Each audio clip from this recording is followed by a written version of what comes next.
Shalom, perkenalkan nama saya Jonathan Alessandro dengan NIM 2310113 dari Prodi DKV kelas C.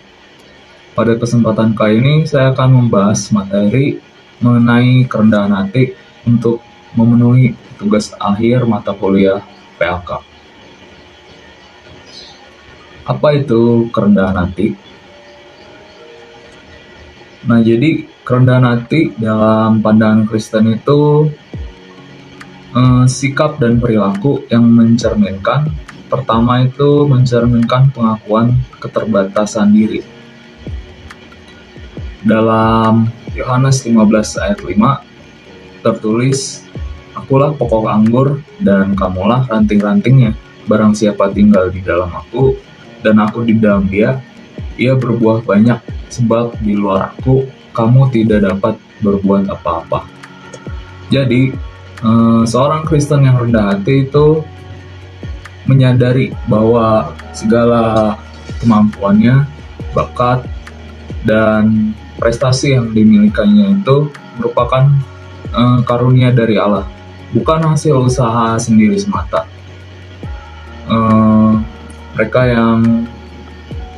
Mereka itu memahami bahwa tanpa pertolongan Tuhan, mereka tidak dapat melakukan apa-apa.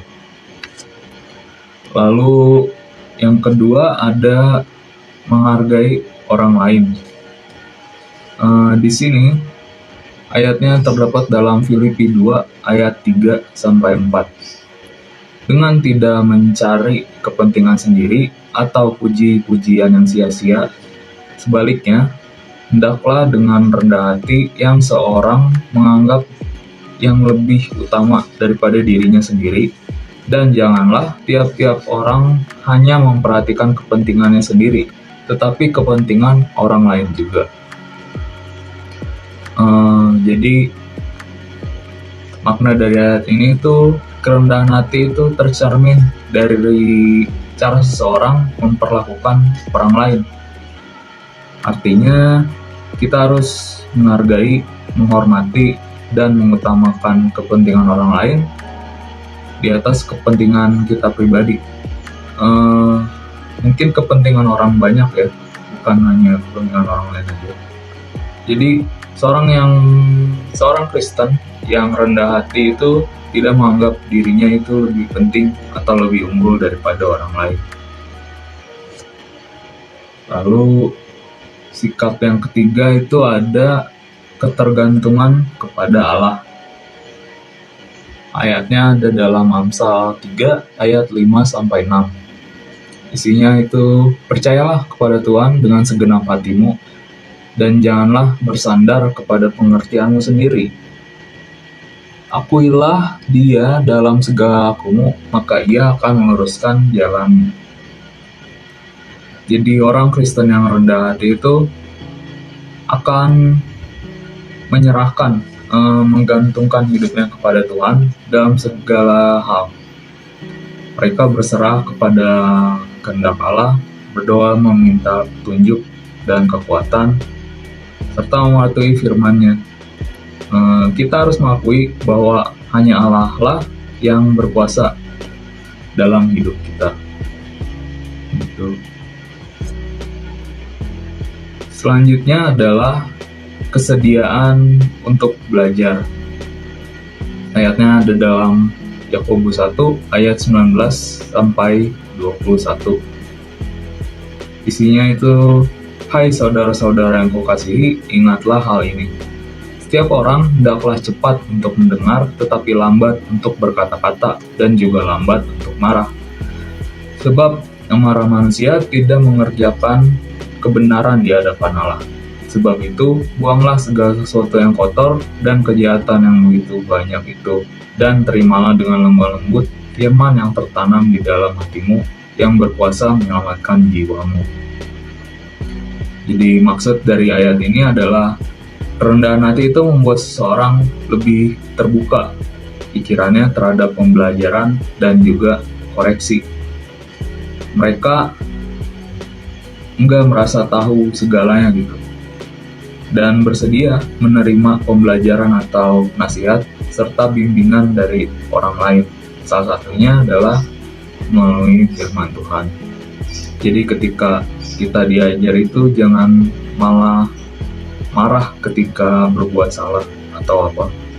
Tapi kita harus menerima pembelajaran itu dengan lemah lembut, dengan hati yang terbuka. Selanjutnya harus mencerminkan pengampunan dan rekonsiliasi. Ini sikap yang terakhir. Ayatnya tertulis dalam Kolose 3 ayat 12 sampai 13. Karena itu, sebagai orang-orang pilihan Allah yang dikuduskan dan dikasihinya, kenakanlah belas kasihan, kemurahan, kerendahan hati, kelemah lembutan, dan kesabaran. Sabarlah kamu seorang terhadap yang lain, dan ampunilah seorang akan yang lain, apabila yang seorang menaruh dendam terhadap yang lain, sama seperti Tuhan telah mengampuni kamu. Kamu perbuat jugalah demikian.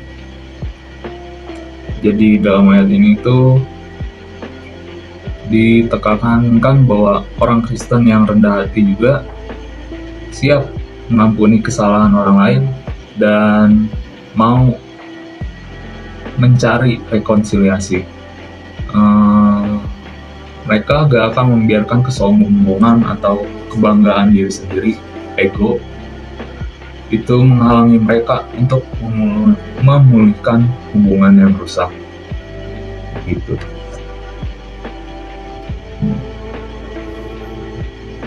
Jadi pada intinya, kerendahan hati itu adalah pengakuan bahwa kita bukan pusat dari segala sesuatu. Maksudnya itu kita hanya bagian kecil dari sesuatu yang besar, yaitu rencana Allah. Ketika kita rendah hati, kita akan menyadari bahwa semua hal yang kita miliki itu bukan hasil usaha kita sendiri, tetapi adalah karunia dari Tuhan yang harus kita gunakan untuk kemuliaannya dan juga untuk orang lain. Begitu. Selanjutnya, tadi kan sudah dibahas bagaimana sih pengertian kerendahan hati dan sikap-sikap yang mencerminkannya itu harus bagaimana. Lalu, apakah Yesus memberi teladan mengenai sikap kerendahan hati ini? Jawabannya tentu Yesus memberi teladan.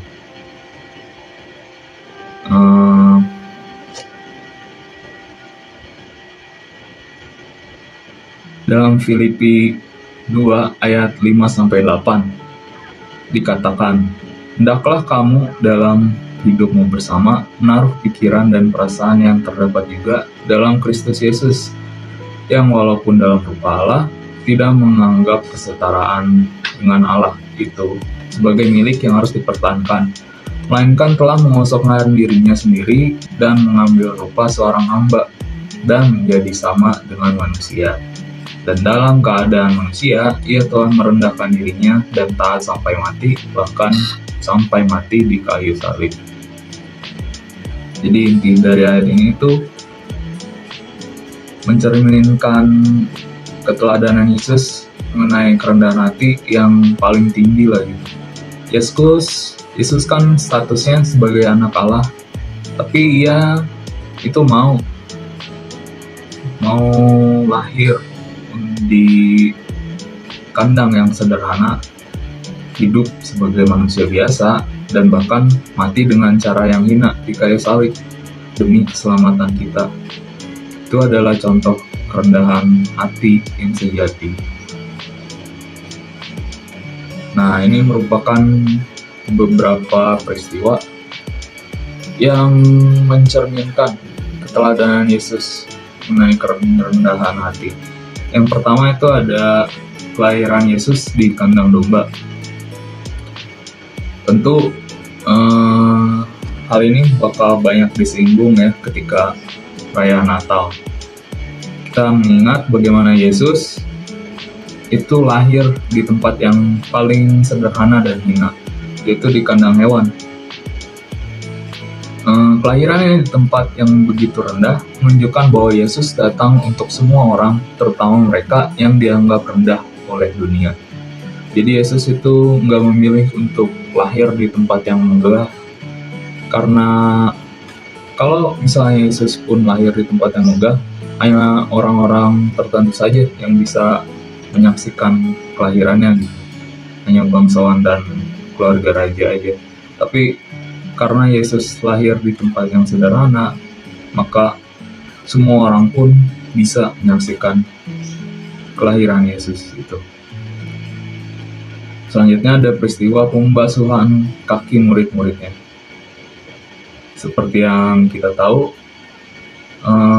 pada malam sebelum penyaliban Yesus, Yesus membasuh kaki murid-muridnya. Tindakan ini kan sebenarnya merupakan tugas seorang hamba, tapi Yesus mau melakukannya untuk memberikan contoh kepada kita semua bahwa dalam kerajaan Allah itu suatu kehormatan datang melalui pelayanan dan kerendahan hati. Lalu sikap yang ketiga itu teladan dari Yesus adalah penyalibannya. Kematian Yesus di kayu salib adalah puncak dari kerendahan hatinya. Dia yang tidak berdosa rela menanggung hukuman dosa kita, dan dia merendahkan dirinya dan menjadi taat sampai mati demi menyelamatkan kita. Ini adalah bentuk kerendahan hati yang paling tinggi. Dia nggak memakai privilege-nya gitu sebagai anak Allah untuk menghindari cobaan-cobaan, tapi dia merendahkan hatinya dan mau menanggung dosa manusia untuk kepentingan manusia.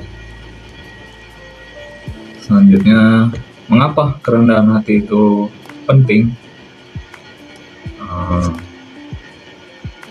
Nah, kerendahan hati ini penting karena pertama, kerendahan hati itu membawa kita dekat dengan Tuhan. Dalam Yakobus 4 ayat 6 tertulis, Allah menentang orang yang congkak, tetapi mengasihi orang yang rendah hati. Jadi ketika kita rendah hati, kita mengakui bahwa kita membutuhkan Tuhan dalam segala aspek hidup kita. Jadi kita nggak mengandalkan kekuatan dan hikmat kita sendiri, tetapi kita jadi bersandar gitu. Kita mengandalkan Tuhan dalam hidup kita. Dan karena kita bersandar pada Tuhan, maka kita akan menjadi semakin dekat dengan Tuhan gitu. Yang kedua itu kerendahan hati menciptakan hubungan yang harmonis dengan sesama. Ketika kita rendah hati, kita akan lebih mampu mengasihi, memahami, dan menerima orang lain dengan apa adanya, tanpa memandang status atau kekurangan mereka. Jadi kita tidak lagi merasa lebih tinggi atau lebih unggul dari orang lain, tapi kita melihat mereka sebagai saudara atau saudari yang sama-sama dikasihi oleh Tuhan. Lalu yang ketiga itu karena kerendahan hati memampukan kita untuk melayani dengan tulus. Seperti Yesus yang mencuci kaki murid-muridnya, kita juga dipanggil untuk melayani satu sama lain dengan kerendahan hati. Ketika kita melayani dengan hati yang rendah, kita tidak mencari pujian atau pengakuan, tetapi benar-benar fokus pada kebutuhan orang lain. Jadi kita akan melayani dengan hati yang tulus. Nah, selanjutnya ini bagaimana kita bisa mempraktikannya dalam kehidupan sehari-hari. Ini adalah beberapa contoh yang mudah dilakukan atau mungkin sudah dilakukan tanpa disadari dalam kehidupan sehari-hari mengenai kerendahan hati. Yang pertama itu bisa kita lakukan dengan mengakui dan menerima kelemahan kita. Mengakui bahwa kita itu lemah dan membutuhkan pertolongan Tuhan adalah langkah pertama menuju hidup menuju hidup yang rendah hati. Seperti dalam 2 Korintus 12 ayat 9, Tuhan berkata kepada Paulus, "Cukuplah kasih karuniaku bagimu, sebab justru dalam kelemahanlah kuasaku menjadi sempurna." Jadi, dengan mengakui kelemahan kita memberi ruang bagi kuasa Tuhan untuk bekerja dalam hidup kita. Lalu yang kedua adalah mendengar lebih banyak, berbicara lebih sedikit. Mendengarkan dengan penuh perhatian menunjukkan bahwa kita menghargai dan menghormati orang lain. Seperti yang tertulis dalam Amsal 18 ayat 13 itu, "Jikalau seseorang memberi jawab sebelum mendengar, itulah kebodohan dan kecelaannya." Jadi dengan mendengarkan, kita belajar lebih banyak dan memperlihatkan sikap rendah hati gitu. Yang ketiga adalah melayani dengan sukarela. Kita harus mencari kesempatan untuk melayani orang lain tanpa mengharapkan imbalan. Dalam Markus 10 ayat 45, Yesus berkata, "Karena Anak Manusia juga datang bukan untuk dilayani, melainkan untuk melayani dan memberikan nyawanya sebagai tebusan bagi banyak orang." Jadi melayani orang lain adalah salah satu cara terbaik untuk menunjukkan kerendahan hati kita. Yang keempat, itu ada menerima kritik dengan lapang dada, dengan tulus. Kritik yang membangun itu dapat membantu kita bertumbuh dan menjadi lebih baik. Dalam Amsal 27 ayat 6 tertulis bahwa seorang sahabat memukul dengan maksud baik, tetapi seorang lawan mencium dengan berlimpah-limpah. Menerima kritik dengan hati yang terbuka ini menunjukkan bahwa kita itu rendah hati dan siap untuk belajar. Begitu. Dan yang terakhir itu ada mengutamakan kepentingan orang lain atau orang banyak. Seperti yang diajarkan dalam Filipi 2 ayat 3-4, kita harus mengutamakan kepentingan orang lain atau kepentingan orang banyak di atas kepentingan pribadi. Ini berarti kita rela berkorban demi kebaikan orang lain, seperti Yesus yang berkorban demi keselamatan kita.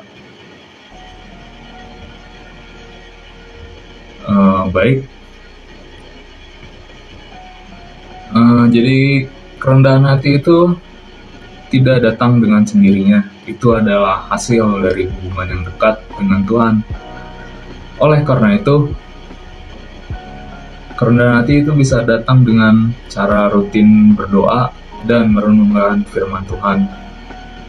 Dalam doa, kita mengakui keterbatasan kita dan meminta Tuhan untuk memberi hati kita agar semakin menyerupai Yesus.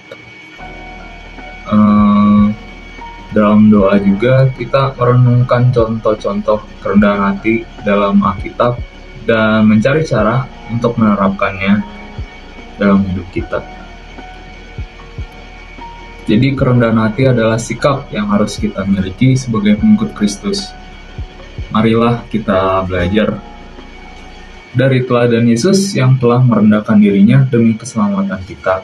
Mari kita memohon kepada Tuhan agar memberikan kita hati yang rendah, hati yang mau melayani, dan hati yang mau mengasihi tanpa pamrih. Sekian penjelasan materi dari saya. Terima kasih sudah mendengarkan. Mari kita tutup dengan doa. Tuhan yang penuh kasih, kami bersyukur atas firman-Mu yang mengajarkan kami tentang kerendahan hati. Ajarkan kami untuk hidup seperti Yesus yang telah memberikan teladan sempurna tentang kerendahan hati. Bantulah kami untuk selalu rendah hati dalam setiap tindakan dan perkataan kami, sehingga hidup kami dapat memuliakan nama-Mu. Dalam nama Yesus Kristus, kami berdoa dan mengucap syukur. Amin. Terima kasih sudah mendengarkan. Kiranya Tuhan memberkati kita semua dan memberikan kita hati yang rendah dalam segala situasi. Shalom.